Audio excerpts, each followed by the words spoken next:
छत्तीसगढ़ शिक्षक पात्रता परीक्षा 2024 हेतु आज हम महत्वपूर्ण अध्ययन बिंदु में बात करते हैं अक्षर।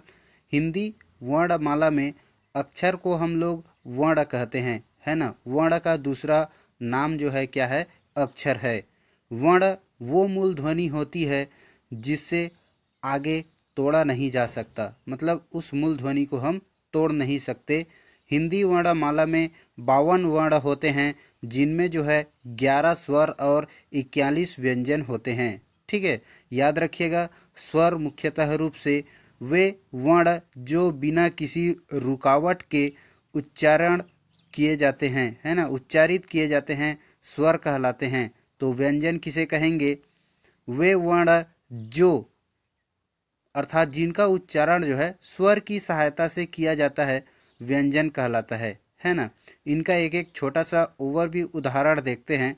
याद रखिएगा, वर्णमाला को वर्णों की माला कहा जाता है ना। उदाहरण के रूप में जैसे अक्षर में बात करें तो क ख ग घ अंग, वर्ण में बात करें तो क ख ग घ अंग, स्वर और व्यंजन दोनों के साथ मिक्स करके, है ना।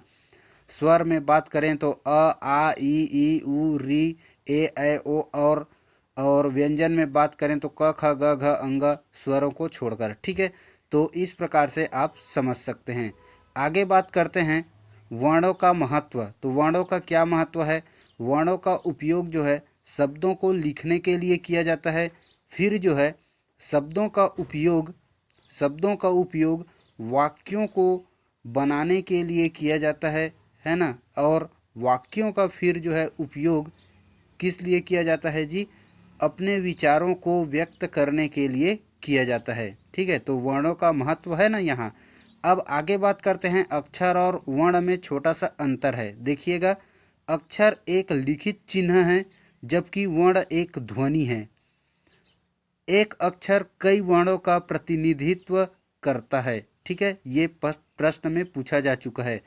आगे बात करते हैं व्यापम द्वारा पूछे जा चुके प्रश्न। ठीक है, वह मूल ध्वनि जिनके खंड या टुकड़े नहीं किए जा सकते वर्ण कहलाते हैं। यह व्यापम में पूछा जा चुका है। ठीक है, सार्थक ध्वनियों के समूह को हम लोग शब्द कहते हैं। याद रखिएगा, र प्लस आ प्लस म प्लस आ बराबर क्या होता है, राम। ठीक है, आगे बात करते हैं वे शब्द जिन्हें सार्थक खंडों में विभाजित नहीं किया जा सकता, है ना, मूल शब्द या रूढ़ शब्द कहलाते हैं। ठीक है, याद रखिएगा, वे शब्द जिनका निश्चित अर्थ हो सार्थक शब्द कहलाते हैं।